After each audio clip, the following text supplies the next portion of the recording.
no solo son proteínas mal plegadas, sino que son contagiosos. Esta tribu comía restos de seres humanos, y si el ADN no fuera la única forma de herencia... Hola, soy Yuli, ya sea tu primera o undécima vez viendo uno de mis videos, espero te lleves algo valioso.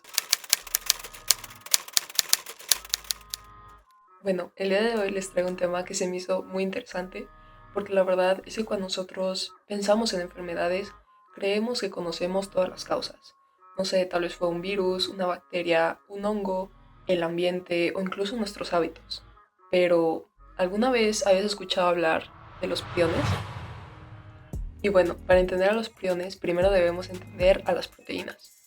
Las proteínas son estas macromoléculas que tienen muchísimas funciones en nuestro cuerpo. Básicamente son la base de lo que somos. Y bueno, las proteínas se crean en el proceso de traducción, al cual se debe llegar mediante el RNA mensajero, y este RNA mensajero se crea con el ADN. Por eso es que es tan importante para todas nuestras células y todas nuestras funciones. Pero eso es tema para otro video. Entonces las proteínas se van creando como una hilera de aminoácidos. Aunque nosotros muchas veces lo vemos de manera lineal porque es más fácil de verlo, la verdad es que las proteínas no están de manera lineal, sino que hacen una estructura 3D compacta, y a esto se le llama plegamiento. Las proteínas van a tener varias formas de plegarse. Una de ellas va a ser la normal y la que es funcional para nosotros porque nos ayuda a tener nuestras actividades celulares. Pero puede que en algún momento se llegue a plegar de una manera errónea. Entonces, ahora que sabemos que las proteínas se pueden plegar mal, ¿cómo se relaciona esto con los priones? Los priones no solo son proteínas mal plegadas, sino que son contagiosos. Esto suena muy raro porque las proteínas como tal no tienen vida, no es como una bacteria que quiere infectar y que quiere propagarse, y tampoco tienen ADN, simplemente son proteínas. Pero esas proteínas mal plegadas pueden infectar otras proteínas que sí estaban bien plegadas y cambian su conformación a la que es errónea y disfuncional.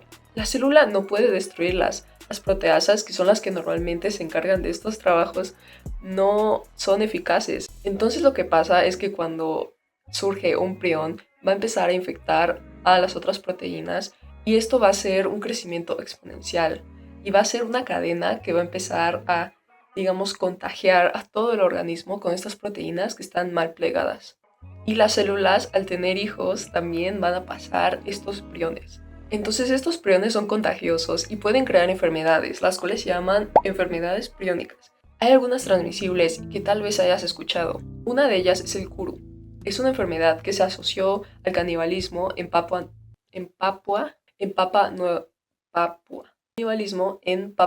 Nueva Guinea. Una de ellas es el Kuru, que es una enfermedad que se asoció al canibalismo en Papua Nueva Guinea. Esta tribu comía restos de seres humanos, normalmente comían de sus seres queridos porque creían que les iba a dar sus habilidades. Muchas veces se comían su cerebro y se contagiaban de los priones. Esto hacía que, digamos, que se tapara la conexión entre las neuronas y las neuronas empezaban a morir. Esto crea un cerebro que se le llama cerebro esponjoso, aunque también tiene un término científico, pero en general traía muchas consecuencias para las personas que tuvieran Kuru. Y otra enfermedad relacionada es la enfermedad de las vacas locas, que se da cuando nosotros comemos carne contaminada. Tanto el Kuru como la enfermedad de las vacas locas podían causar demencia, problemas de coordinación, temblores, rigidez muscular y cambios de personalidad.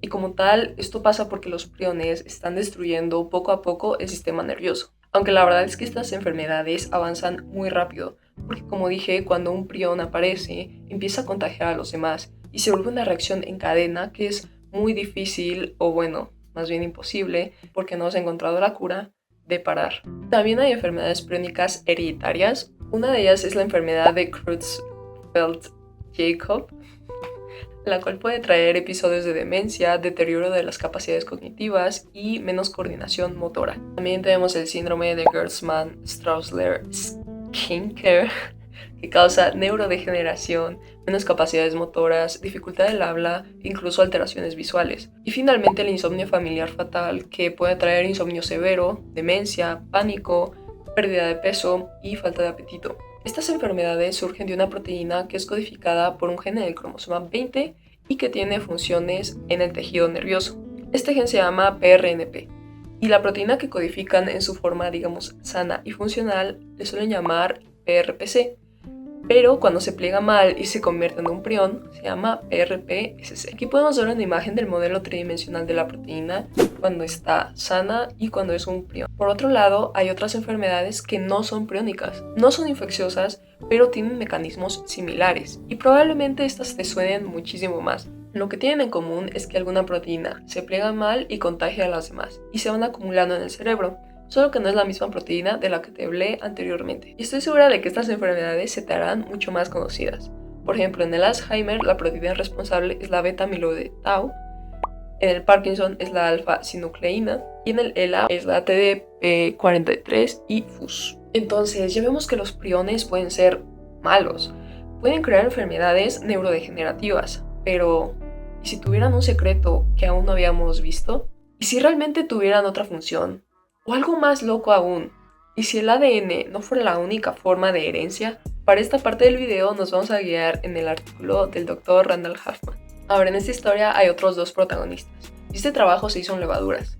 Primero se tiene un gen llamado Sub35, que es el responsable de la finalización correcta de esta creación de las proteínas, a la cual se le llama traducción. Y también tenemos su prión, al que llaman PSI+. Básicamente, cuando se hace un prión, empieza a ser muy flojo y deja de trabajar, deja de ayudar a que se terminen de hacer las proteínas. Entonces, ¿qué es lo que pasa? Se sigue creando la proteína porque no para, y entonces eso hace proteínas diferentes. Entonces analizaron 700 cepas de levaduras salvajes, es decir que estaban en su hábitat natural, y encontraron que en 16 cepas había priones. Sé que puede parecer un número pequeño, pero en realidad ver que hay tantos priones en la naturaleza es algo increíble, porque se pensaba que eran muy raros, pero de repente decidieron experimentar con algo. ¿Qué pasaba si estas cepas les quitaban sus priones? Pero tal vez te preguntes, ¿cómo se puede quitar un prión en este caso?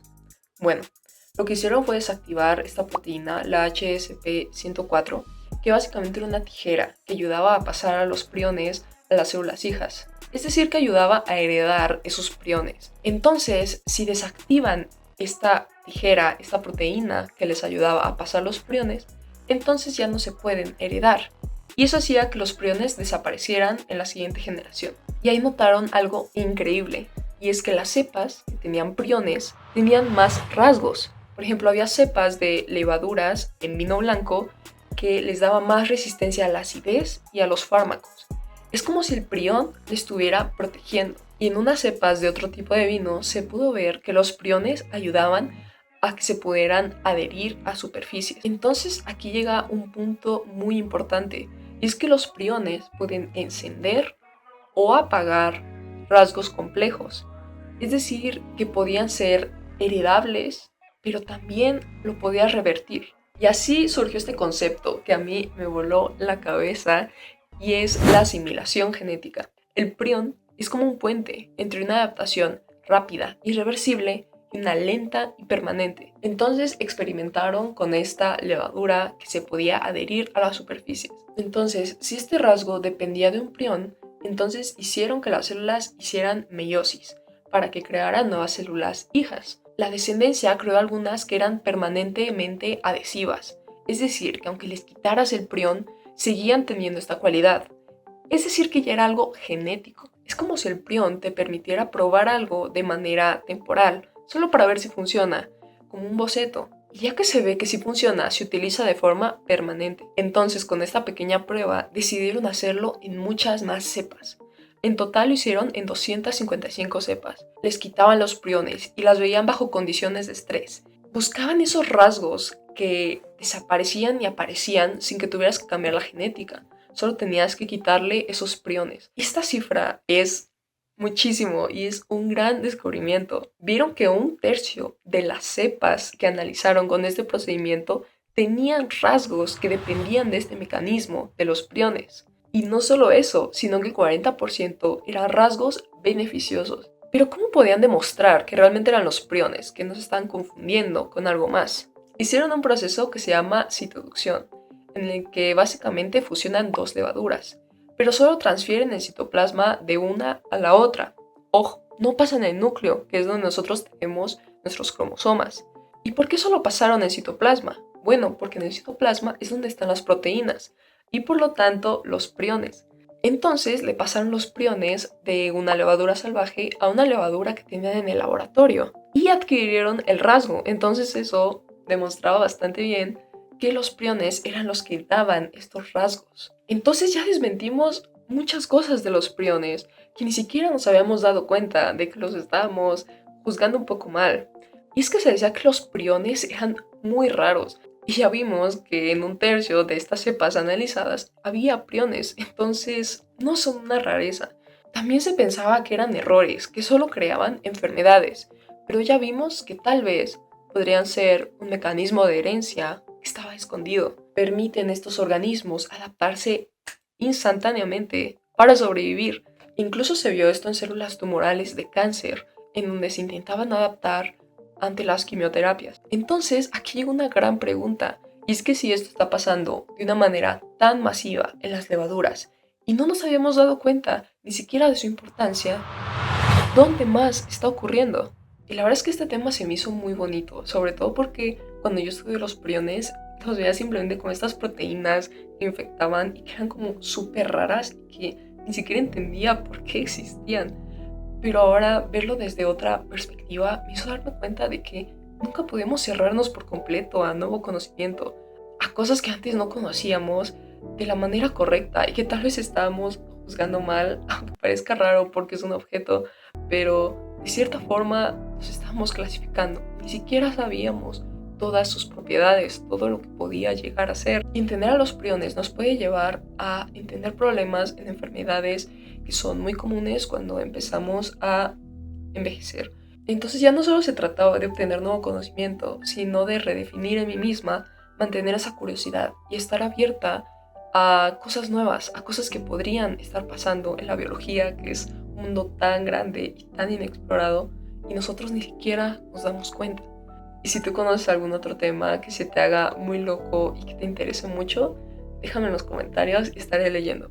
Así que gracias por escucharme, por estar aquí. Ahora ve, intenta cambiar tu perspectiva de algo que pensabas que ya conocías. Por más simple que sea, estoy segura de que lo encontrarás.